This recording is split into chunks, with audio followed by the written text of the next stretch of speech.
యూదుల అధికారి అయిన నికోదేమను పరిసయుడొకడుండెను. అతడు రాత్రి యందు అతని యొద్దకు వచ్చి, బోధకుడా, నీవు దేవుని యొద్ద నుండి వచ్చిన బోధకుడవని మేమెరుగుదుము. దేవుడు అతనికి తోడై ఉంటేనే కానీ నీవు చేయుచున్న సూచక క్రియలను ఎవడునూ చేయలేడని ఆయనతో చెప్పెను. దేవునికి స్తోత్రం కలుగునుగాక. హల్లెలూయా, హల్లెలూయా, హల్లెలూయా. ఈ ఈస్టర్కి ముందుగా ఈ లెంట్ డేస్లో 40 రోజుల ఈ యొక్క శ్రమకాల దినాల్లో మనం చాలామంది భక్తుల గురించి తెలుసుకున్నామండి కదండి. చాలామంది భక్తుల గురించి తెలుసుకున్నాం. ఎవరెవరి గురించి అంటే, మరి శతాధిపతి లాగినెస్ అని మనం విన్నాం. తర్వాత పొంతు అనగా అతను బిరుదు అని పిలాతు గురించి తెలుసుకున్నాం. తన భార్య అయినటువంటి ప్రొక్లన గురించి తెలుసుకున్నాం. ఇంకా బరబ్బా గురించి తెలుసుకున్నాం. చాలా చాలా వాక్యాలు, వర్తమానాలు మనం ధ్యానిస్తూ వచ్చి ఉన్నాం. గత శుక్రవారం నాడైతే, అంతకుముందు రోజైతే అరిమత యోసేపు ఎంతో క్షుణ్ణంగా పిన్ టు పిన్ మనం తెలుసుకున్నామండి. దేవునికి స్తోత్రం. అరిమతయి అన్నది అతని పేరు కాదు. అరిమతయి అన్నది అతని ఊరు. యోసేపు అన్నది అతని పేరు. ఆ పేరుకే, ఆ ఊరికే ప్రఖ్యాతి తెచ్చినవాడు, పేరు తెచ్చినవాడు, ఘనత తెచ్చినవాడు, దేవునికి ఘనత తెచ్చినవాడు యోసేపు. అరిమత యోసేపు దేవుడికి, ఆ యేసయ్యకి తన సమాధిని ఇచ్చేశాడు. నారవస్త్రము కొని ఉన్నాడు, సమర్పించుకున్నాడు. అతనేమి చిన్నవాడు కాదు. సన్హెడ్రిన్ సభలో 70 మందిలో ఒక వ్యక్తి అని మనం ధ్యానించి ఉన్నామండి. దేవుడికి స్తోత్రం. నేను చెప్పాను, ఇంకా లాస్ట్గా ఎవరి గురించి వచ్చేస్తామంటే నికోదేము. ఈ నికోదేము ఎవరో తెలుసండి? మొదటి వచనంలోనే వాక్యం రాయబడి ఉన్నది. అతను ఎవరో తెలుసండి? యూదుల అధికారి. అతను ఎవరో తెలుసండి? పరిసయ్యుడు. అంటే యూదుడే, యూదుల అధికారి. కానీ అతను ఒక పరిసయ్యుడు. పరిసయ్యుడు ఎవరంటే ఇతను ఎవరో తెలుసండి?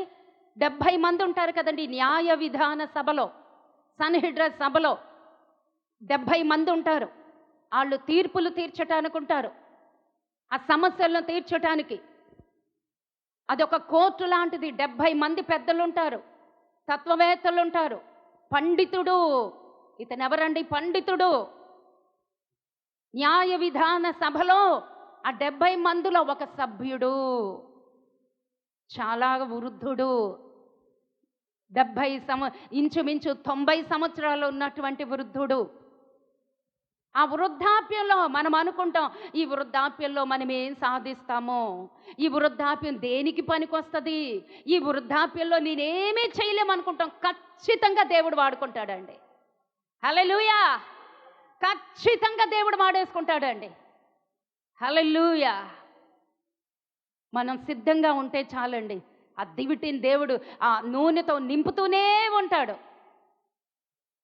ఇతను ఒక అధికారిగా ఉన్నాడు, సన్హెడ్రిన్ సభలో ఒక సభ్యుడిగా ఉన్నాడు. అంతేకాదు, ఇతను ఒక పరిసయ్యుడు, అంటే ఒక పండితుడు.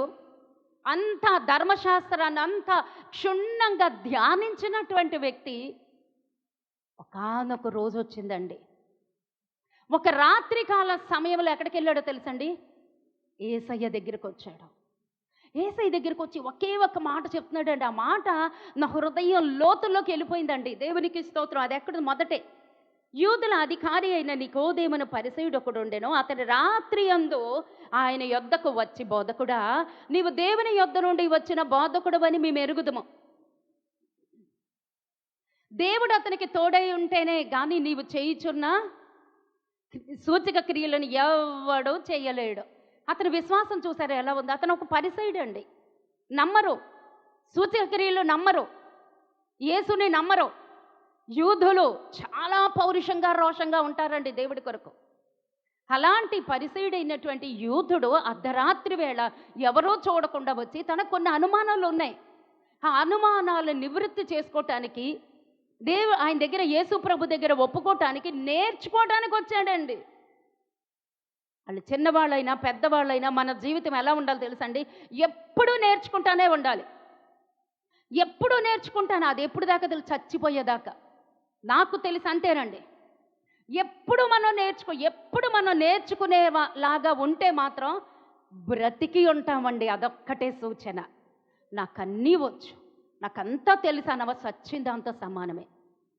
మనం చనిపోయేంత వరకు నేను నేర్చుకోవాలి, నేను వినాలి, నేను తెలుసుకోవాలి, నేను గ్రహించాలి అన్న ఆశ ఉంటుంది చూడండి. ఆ ఆశే మనల్ని బ్రతికిస్తుంది. మనం బ్రతికి ఉన్నాం అనటానికి సూచన. హల్లెలూయా. ఎప్పుడూ నేర్చుకుంటూనే ఉండాలండి. నికోదేమొచ్చాడో రాత్రికాల సమయంలో వచ్చి అంటున్నాడు, బోధకుడా నువ్వు దేవుని యొద్ద నుండి వచ్చావు. అబ్బా, దేవునికి స్తోత్ర. చప్పట్లు కొట్టి దేవుని నామాన్ని మహింపరచుదాం. ఒక పరిసయ్యుడు ఒప్పుకుంటున్నాడు అండి, ఒక పండితుడు ఒప్పుకుంటున్నాడు, ఒక వృద్ధుడు ఒప్పుకుంటున్నాడు, ఒక యూదుడు, సన్హెడ్రిన్ సభలో ఒక పెద్ద ఆయన వచ్చి అంటున్నాడు, నువ్వు దేవుని యొద్ద నుండి వచ్చావు. దేవుడు నీకు తోడై ఉన్నాడు. దేవుడు నీకు తోడై ఉంటేనే తప్పించి ఇలాంటి సూచక క్రియలు ఎవ్వరూ చేయలేరు. ఇలాంటి సూచక క్రియలు ఇంకెవ్వరూ చేయలేరు. నువ్వు దేవుడి దగ్గర నుంచి వచ్చావు అంటే ఆయన ఎలా చూస్తున్నాడు? ఒక మామూలు బోధకుడిగా చూడట్లేదు, ఏదో ఈ లోకానుసారమైనటువంటి జ్ఞానం అని ఆయన చూడట్లేదు. దైవిక జ్ఞానముతో ఆయన పరీక్షిస్తూ వచ్చాడు. ఆయన మాటలు వింటూ వచ్చాడు. ఆయన చేస్తున్న సూచక క్రియలు చూస్తూ వచ్చాడు, విశ్వసిస్తున్నాడు. రోజు రోజుకి ఆయన విశ్వాసం పెరిగిపోతుంది. ఎవ్వరూ చూడకుండా రాత్రికాల సమయంలో యేసయ్య దగ్గరికి వచ్చాడు. బోధకుడా, నీ గురించి నేను చూస్తున్నాను, నీ గురించి నేను వింటున్నాను. నువ్వు మామూలు వ్యక్తివి కాదు, నువ్వు దేవుడి దగ్గర నుంచి వచ్చావు. దేవుడు నీకు తోడుగా ఉన్నాడు, దేవుడి పక్షాన ఉన్నాడు. దేవుడు నీకు తోడుగా లేకపోతే నువ్వు ఇలా మాట్లాడలేవు. దేవుడు నీకు తోడుగా లేకపోతే నువ్వు ఈ కార్యాలు చేయలేవు. నువ్వు దేవుని యందు ఉన్నావు అని అంటే ఆయన మురిసిపోయాడా అండి? మనమైతే అయ్యో ఇంతే సంగతులు అయిపోయింది, మన అక్కడ తాగిపోతాం. ఆయన మురిసిపోలేదు. ఆయన ఏమంటున్నాడో ఒకసారి చదువు తల్లి. అమ్మ గ్రేస్ అమ్మ చదవండి, 3వ వచనం. Very good.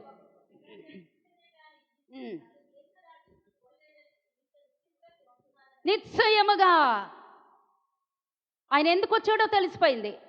ఆయన పొగిడినంత మాత్రాన మొహమాట పడలేదండి. హృదయంలో మార్పు కావాలి. దేవుడు చెప్పేశాడు. ఎవరు నికోదేము? ఇప్పుడు చెప్పండి, లోపలికి వెళ్ళిపోదాం వాక్యం లోపలికి. ఎవరు నికోదేము? ఒక పరిసయ్యుడు, ఒక పండితుడు, ఒక యూదుడు, ఒక శాస్త్రవేత్త. ఆ శాస్త్రవేత్తకి, పండితుడికి దేవుడు చెప్తున్నాడు, నువ్వు జన్మించాలి, మళ్ళీ నువ్వు క్రొత్తగా జన్మించాలి, నువ్వు క్రొత్తగా జన్మించాలి. పొగిడినంత మాత్రాన అయిపోద్దండి. ఆయన పొగుడుతున్నాడు. నువ్వు దేవుడి దగ్గర నుంచి వచ్చావయ్యా, నీ పక్షం దేవుడు ఉన్నాడు, నీకు దేవుడు తోడై ఉన్నాడు కాబట్టి నువ్వు సూచక క్రియలు చేస్తున్నా అని చెప్పినంత మాత్రాన మొహమాట పడలేదు. ఆయన సందేశం అంతే, మొహమాటం లేని సందేశాలు. ఆయనలో ఉన్న తప్పు ఎత్తిపెట్టి చెప్పాడండి. నిజంగా దేవుళ్ళో ఉన్న వాళ్ళకి అదే ధైర్యం ఉంటుంది. దేవునికి స్తోత్రం. నువ్వు మరలా జన్మించాలి, ఒకడు క్రొత్తగా జన్మించాలి, ఒకడు నీటి మూలముగాను ఆత్మ మూలముగాను నువ్వు జన్మించాలి. ఆయనకి అర్థం కావట్లేదు. అయ్యా నేను మళ్ళీ ఎలా పుట్టాలి? మరలా నా తల్లి గర్భంలో నుంచి నేను రావాలా? చదివయ్యమ్మ గబగబా 4 నుంచి.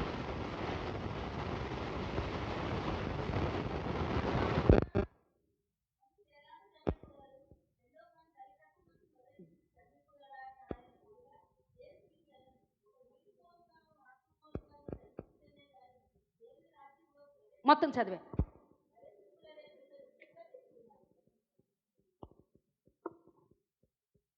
చదువమ్మా.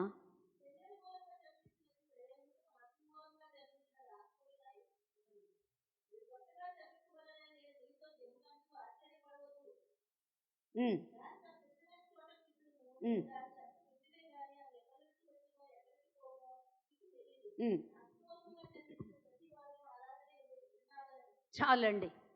నికోదేముతో ఏం చెప్తున్నాడండి? ఒక్కడు క్రొత్తగా మరలా జన్మించాలి. ఏ జన్మ గురించి దేవుడు సెలవిస్తున్నాడు? క్రొత్తగా జన్మించటం అంటే ఈ నికోదేము అంటున్నాడు, మరలా నా తల్లి గర్భంలో నేను పుట్టాలా? అది ఎలా సాధ్యమో? యేసయ్య చెప్తున్నాడు, ఒకడు క్రొత్తగా జన్మించాలి అంటే ఒకడు నీటి మూలముగాను ఆత్మ మూలముగాను జన్మించితేనే కానీ దేవుని రాజ్యములో ప్రవేశించలేడని నీతో నిశ్చయముగా చెప్పుచున్నాను. దేవుడికి కొన్ని కండిషన్స్ ఉన్నాయండి. కొన్ని ఏంటి, అన్ని కండిషన్సే. కొన్ని ఆజ్ఞలు ఉంటాయి. ఆజ్ఞను మనం పాటించినప్పుడు మాత్రమే పరలోక రాజ్యంలో స్థానం సంపాదించుకుంటాం. నీటి మూలముగా జన్మించాలి. తర్వాత ఇంకోటి ఏంటండి, ఆత్మ మూలముగా జన్మించితేనే పరలోక రాజ్యములో మీకు ప్రవేశం, లేకపోతే ప్రవేశం లేదు. ఆయన వృద్ధుడు కదా, ఆయనకి ఏంటంటారండి, దాన్ని ఏంటంటారు ఇంగ్లీష్లో, కాదు, తనకి కొంచెం తగ్గించుదాము, అదేంటి రికమెండ్ కాదు, కొంచెం తనకి చూసి చూడనట్టుగా పోదాము, వృద్ధుడు కదా ఇంక ఈ వయసులో ఏం చెయ్యలేడు అని అనలేదండి. ప్రతి ఒక్కరికి అదే ఆజ్ఞ. పరలోక రాజ్యం నువ్వు స్వతంత్రించుకోవాలంటే నీటి మూలముగానో ఆత్మ మూలముగానో నువ్వు జన్మించాలి. పాపములు కడగబడాలి, రూపాంతరత కావాలి, మారు మనస్సు కావాలి. పరలోక రాజ్యమును స్వతంత్రించుకోవాలి అంటే మారు మనస్సు. ఆ మార్పు ఉందా? పాత జీవితానికి కొత్త జీవితానికి మార్పు కావాలి. మార్పు లేని జీవితము పరలోక రాజ్యాన్ని స్వతంత్రించుకోదు. మొహమాట పడట్లేదండి,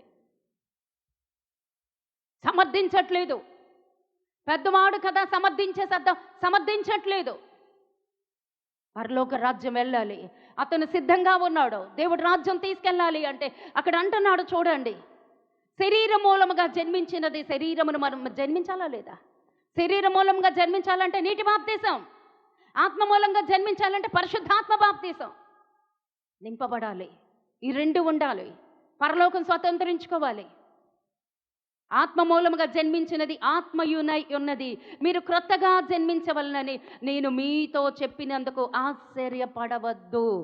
గాలి తనకిష్టమైన చోటును విసురును, దాని శబ్దము విందువే కానీ అది ఎక్కడి నుండి వచ్చునో ఎక్కడికి పోవునో ఎవరికీ తెలీదు. ఒక ఎగ్జాంపుల్ చెప్తున్నాడు అండి, మన జీవితం కూడా అంతే. ఆ గాలి రావటం నీకు తెలుస్తుందా? గాలి వెళ్ళటం నీకు తెలుసు? అది తగిలినప్పుడు మాత్రమే, ఆ స్పర్శ మాత్రమే తెలుస్తుందండి. అవునా కాదమ్మా? గాలి ఇప్పుడు మనం బయటికి వెళ్తాం, అది ఎటు నుంచి వస్తుందో మనకు తెలుసా? తెలీదు. ఎటు వెళ్ళిపోద్దో తెలుసా? తెలీదు. నీకు తెలీదు. గాలి ఎటు వస్తుందో నీకు తెలీదు, గాలి ఎటు వెళ్ళిపోద్దో నీకు తెలీదు. కానీ గాలికి తెలుసు ఎటు వెళ్ళాలో, ఎటు నుంచి ఎటువైపుకి గాలి వెళ్ళాలో గాలికి తెలుసండి. కారణం ఎందుకో తెలుసండి, గాలికి సృష్టికర్త దేవుడు. చప్పట్ల కొట్టి దేవునికి స్తోత్రాలు చెల్లించుకుందాం. ఆ గాలిని సృష్టించింది దేవుడు. దేవుడు ఎందుకు ఈ గాలి గురించి మాట్లాడుతున్నాడు? శూన్యంలో ఉన్నటువంటి ఆ సృష్టికర్త అయినటువంటి దేవుడు ఆ గాలి గురించి ఇక్కడ ఎందుకు చెప్తున్నాడు?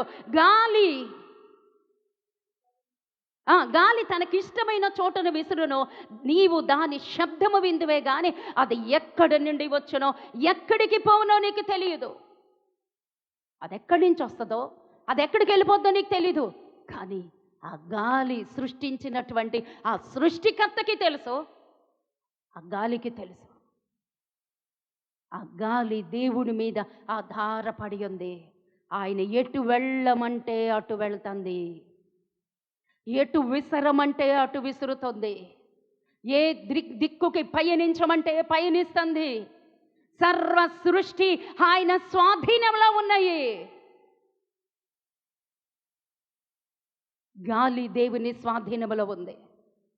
ఆ గాలి విసరడం దేవుని స్వాధీనం. దేవుడు ఎట్టి వెళ్ళమంటే అటు వెళుతుంది, దేవుడి మీద ఆధారపడి ఉంది. మరి మనం ఎవరి మీద ఆధారపడ్డాం? మనము దేవునికి స్వాధీనంగా ఉన్నామా లేదా? దేవుని స్వాధీనంలో మనం ఉన్నామా? మనకు నచ్చినట్లు విసరబడుతున్నామా? ఆ గాలి ఎటు వెడితే అటు వెళుతుంటుంది, కానీ అది దేవుని స్వాధీనంలో ఉందమ్మా. మనం ఎవరి స్వాధీనంలో ఉండాలి? దేవుని స్వాధీనంలో ఉండాలి. ఒక క్రొత్తగా జన్మించాలి. ఆత్మ మూలముగా జన్మించిన ప్రతివాడును అలాగే అంటే చెప్తున్నాడు దేవుడు. కంటికి కనిపించినటువంటి ఆ గాలి, రూపము లేనటువంటి ఆ గాలి దేవుడి మీద ఆధారపడితే నీకు అన్నీ ఇచ్చాడు. నీలాగా దానికి రూపం లేదు, నీలాగా నోరు లేదు, నీలాగా అందం లేదు, నీలాగా జ్ఞానం లేదు. దేవుడు ఏది చేయమంటే అది చేయటమే దానికి తెలుసు. మనకన్నీ ఉన్నాయి కాబట్టే వినట్లేదు. దేవుడు అదే అక్కడ చెప్తున్నాడు. ఆత్మ మూలముగా జన్మించాలి, పరిశుద్ధాత్మ స్వాధీనంలోకి వెళ్ళిపోవాలి. ఇంతకాలము శరీర జీవితంలోనే మనం ఉన్నాం, శరీర నియమముకే ఉన్నాం, మనం శరీరపు కట్టుబాట్లతో ఉండిపోయాం. శరీర పరిధిలో నుంచి రా ఆత్మ పరిధిలోనికి. ఆ గాలికి రూపం లేదు, ఆ గాలికి పోలికలు లేవు, ఆ గాలికి స్వరం లేదు, ఆ గాలికి ఆకారం లేదు అనుకోడు. కానీ ఆ గాలి దేవుడి మీద ఆధారపడింది. ఆ గాలి దేనికి సాదృశ్యమో తెలుసా? పరిశుద్ధాత్మకు కూడా సాదృశ్యం. నువ్వు ఆత్మ ద్వారా నింపబడాలి, ఆత్మ ద్వారా నడిపింపబడాలి అంటే మొదట మనం శరీర పరిస్థితుల్లో నుంచి, పరిధిలో నుంచి ఆత్మ పరిధిలోనికి వెళ్ళిపోవాలి. ఆత్మ పరిధిలోనికి వెళ్ళిపోతే ఎవడు నిన్ను ఆపలేడు. ఏం అర్థమవుతుంది? అర్థమవుతుందా లేదా? అర్థం అవ్వాలి వాళ్ళ ఈ రోజున వాక్యం. శరీర పరిధిలో నుంచి ఆత్మ పరిధిలోనికి వెళ్ళిపోవాలి. ఇప్పటి వరకు నా ఇష్టం, నా ఇది, నా నా నా కాదు, నువ్వు నా స్వాధీనం అంటున్నాడు దేవుడు. ఆ గాలి తనకి దేవుని మాటకి ఎంత లోబడి ఉంటుందో, ఎంతగా సరెండర్ అయిపోయిందో, ఆ గాలి దేవుని స్వాధీనంలో ఎలా ఉందో, దేవుని స్వాధీనంలో అలా ఉండాలి. అలా ఉండాలి అంటే శరీర పరిధి దాటాలి. శరీర పరిధి దాటి ఆత్మ పరిధిలోనికి వెళ్ళిపోవాలి. ఆ గాలి దేవునికి ఎలాగైతే అప్పగించబడిందో, ఎటు వెళ్ళమంటే అటు వెళ్తుంది, ఏం చెయ్యమంటే చేస్తుంది, ఎటు విసరమంటే అటు విసిరి, తూర్ప పడమర ఉత్తర దక్షిణ 4 దిక్కులు ఇచ్చాడు దేవుడు. ఎటు పయనించమని దేవుడు సెలవిస్తే పయనించటమే. దేవుని మాటకి లోబడాలి, దేవుని మాటకి కట్టుబడి ఉండాలి. మనం శరీర పరిధిలో నుంచి ఆత్మ పరిధిలోనికి వచ్చేయాలి. ఆ గాలి పరిశుద్ధాత్మ తండ్రి, ఆ గాలి పరిశుద్ధాత్మకి కూడా సాదృశ్యం. ఆత్మ నడిపింపులో నువ్వు ఉంటున్నావా? నీ హృదయం ఆత్మ స్వాధీనములో ఉందా? నీ మనస్సు ఆత్మ స్వాధీనములో ఉందా? నీ ఆలోచనలు ఆత్మ స్వాధీనములో ఉన్నాయా? నీవు ఆత్మ సరౌండింగ్స్లో, సరిహద్దుల్లో నువ్వు ఉన్నావా? ఆత్మ చేత ఎందరైతే నడిపించబడతారో, అబ్బా దేవునికి స్తోత్రం. గ్రేసీ సిస్టర్ దేవుడు దీవించను గాక, బలి అందిస్తున్నారు. దేవుడికి స్తోత్రం. నాకు కావాలి అలాంటి వాళ్ళు. ఎందరైతే ఆత్మ చేత నడిపించబడతారో వారందరూ నా కుమారులు, నా కుమార్తెలు. మిగతా వాళ్ళు నాకు తెలీదు. That answer. ఈ జాబితాలో మనం ఉంటున్నాం. ఆత్మ చేత నడిపించబడుతున్నామా? ఈ రోజున నడిపించబడాలి. అతన్ని చూడటానికి వచ్చినటువంటి, అతనితో మాట్లాడడానికి వచ్చినటువంటి, అతన్ని పొగడడానికి వచ్చినటువంటి, అతన్ని గుర్తించినటువంటి ఆ వృద్ధుడైనటువంటి ముసలోని నాకెందుకు బాప్తీసం, ముసలోని నాకెందుకు దేవుడు, చచ్చిపోతే ఏటో పోతా అంటుంటారు ఈ లోకంలో. కాదండి, కాదు కాదు. ఎవరమైనా పరలోక రాజ్యాన్ని స్వతంత్రించుకోవాలి. అతి చేరువలో ఉన్నారు మరి వృద్ధులు. ఎవరైనా ఈ లోకంలో అంతే, ఎప్పుడెవరో మనకు తెలియదండి. అందుకే ఏ రోజుకి ఆ రోజు మనం సిద్ధపడి కరెక్ట్గా ఉండాలి. ఆ వ్యక్తితో దేవుడిస్తున్న మాటను మరలా జన్మించు, నీ మనసు మాలేదన్నాడు, ఒక మాట అంతే. నీ ఆలోచన కరెక్ట్గానే ఉంది, నీ గ్రహింపు కరెక్ట్గానే ఉంది, నువ్వు పండితుడివే, నువ్వు యోధుడివే, నువ్వు ధర్మశాస్త్రాన్ని క్షుణ్ణంగా బోధిస్తున్నా, నువ్వు బోధకుడివే. కానీ నీ మనసు మారలేదు. నీ మనసు మారాలి, నీ క్రియలు మారాలి. ఈరోజు అలా చెప్పేస్తే, వాక్యంలో చెప్పేస్తే ఎంతమంది ఉంటారు చెప్పండి? ఉండరు. అందుకే ఆనాడు ఏసయ్య బోధిస్తున్నప్పుడు, ఏసయ్య పరిచర్యలో అందరూ హతసాక్షులే. కారణం ఎందుకో తెలుసా? అంటే సూటిగా వెళ్ళిపోయేది వర్తమానం, మొహమాటం లేని వర్తమానం.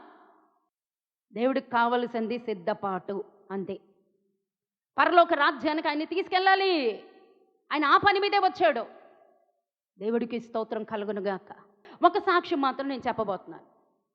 గత బుధవారం నాడు కుమార్ గారి ఫ్రెండు ప్రభుదాస్ గారు ప్రార్థన కదమ్మా.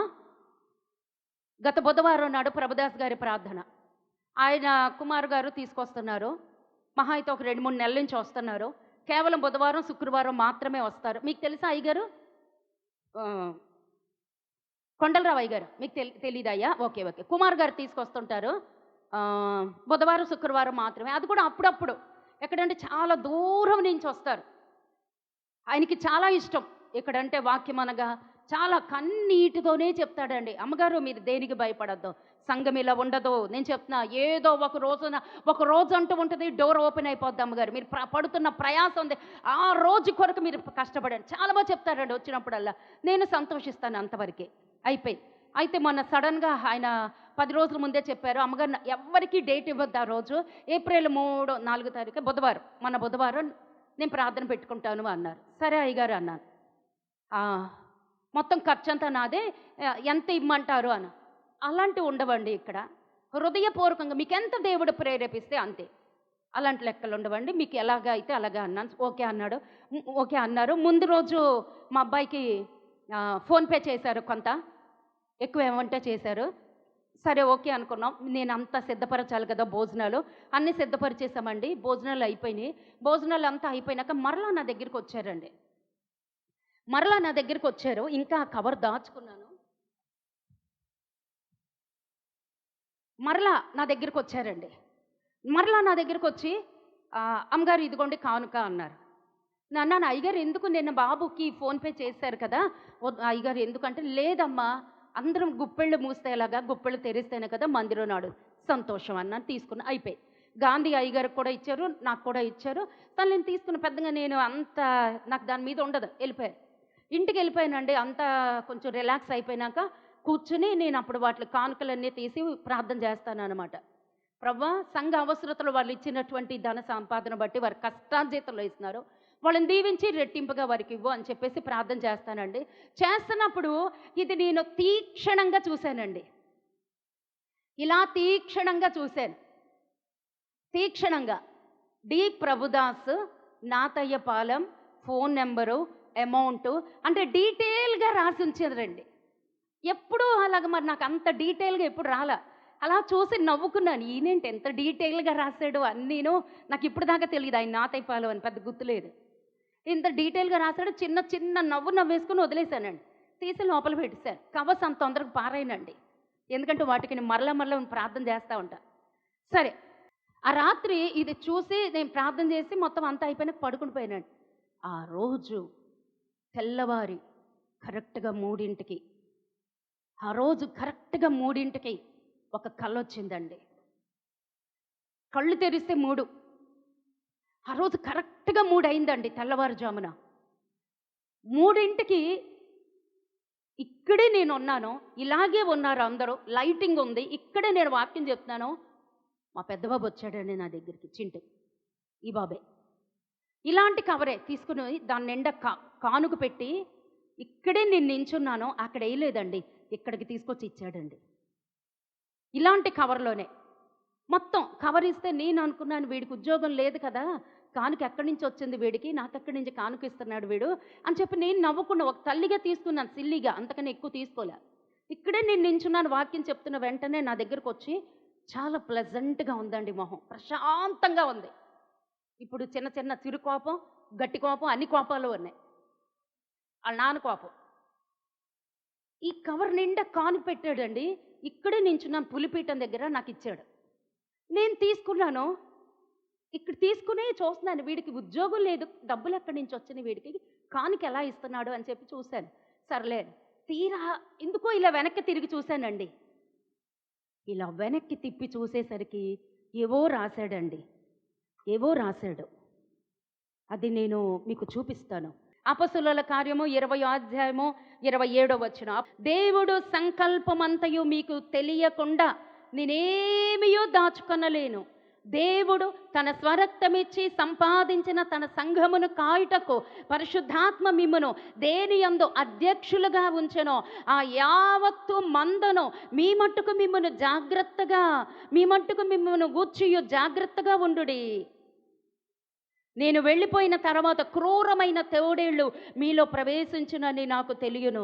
వారు మందను కనికరింపరు, మరియు శిష్యులను తమ వెంట ఈడ్చుకొని పోవలని వంకర మాటలు పలుకు మనుషులు మీలోనే బయలుదేరుదురు. కావున నేను 3 సంవత్సరములు రాత్రింబగళ్ళు కన్నీరు విడుచుచు ప్రతి మనుషునికి మానక బుద్ధి చెప్తినని మీరు జ్ఞాపకము చేసుకొని మెలకువగా ఉండుడి.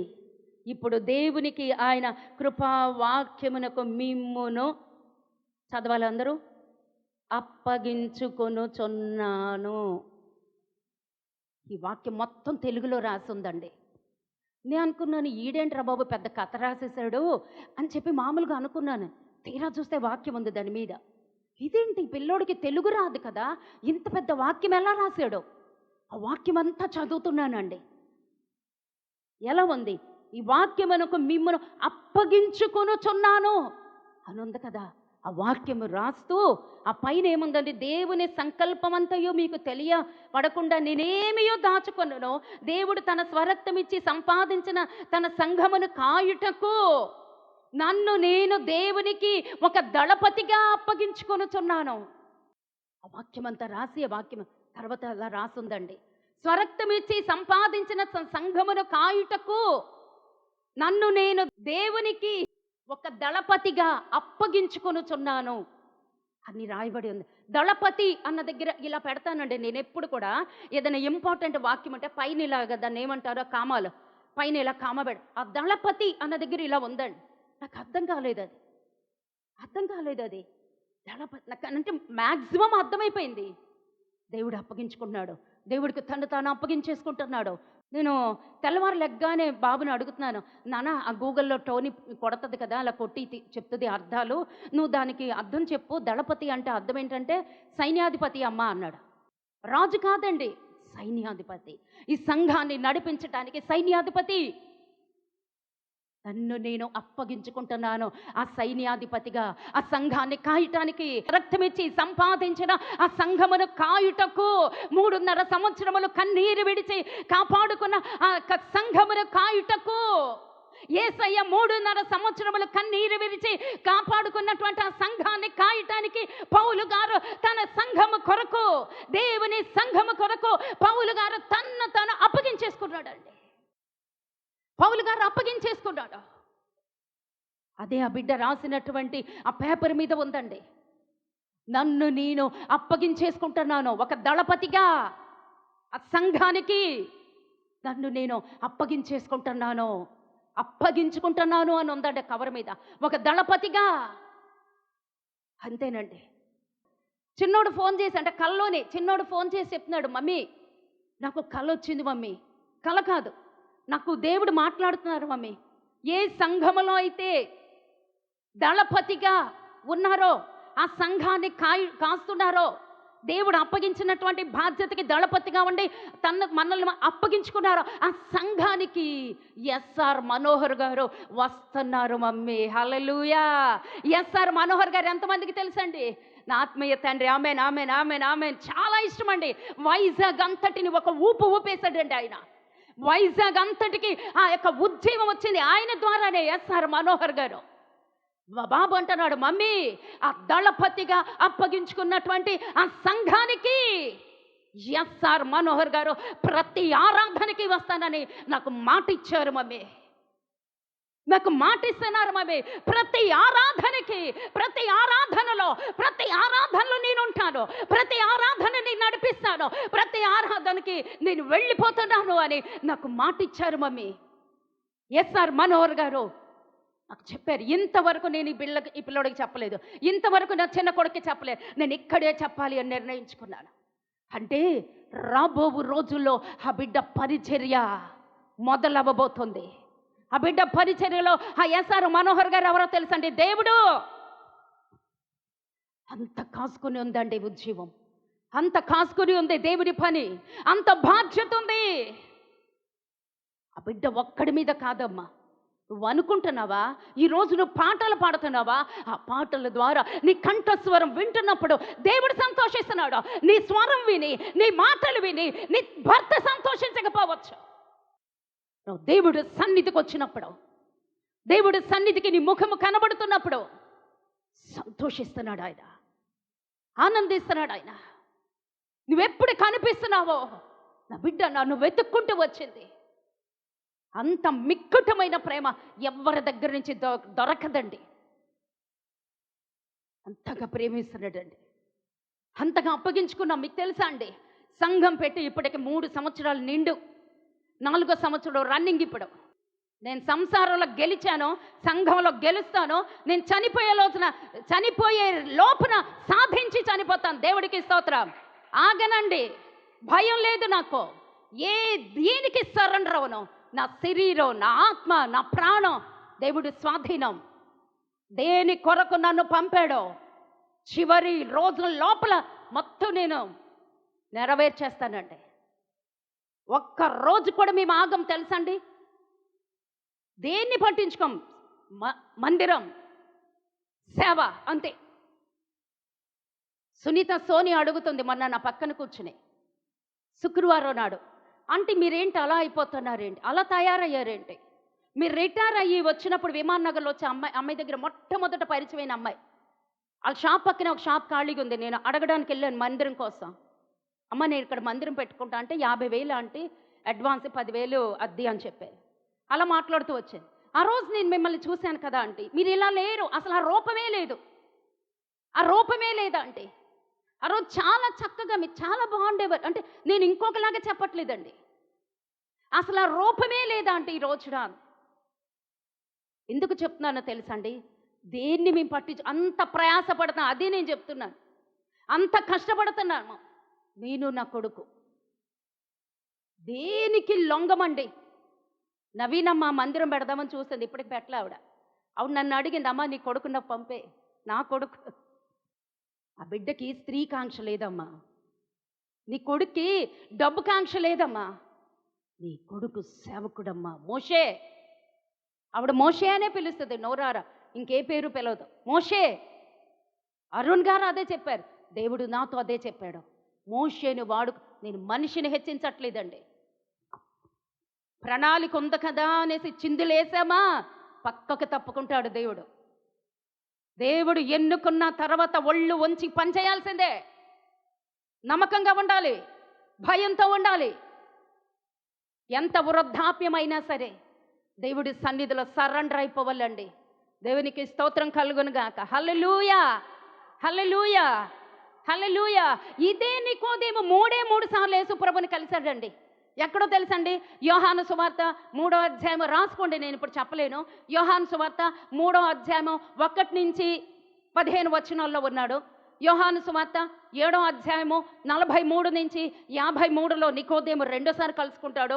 యోహాను సువార్త 19వ అధ్యాయము 38 వచనం నుంచి 42వ వచనంలో మరొక్కసారి దేవుడిని కలుసుకో. 3 సార్లు అండి.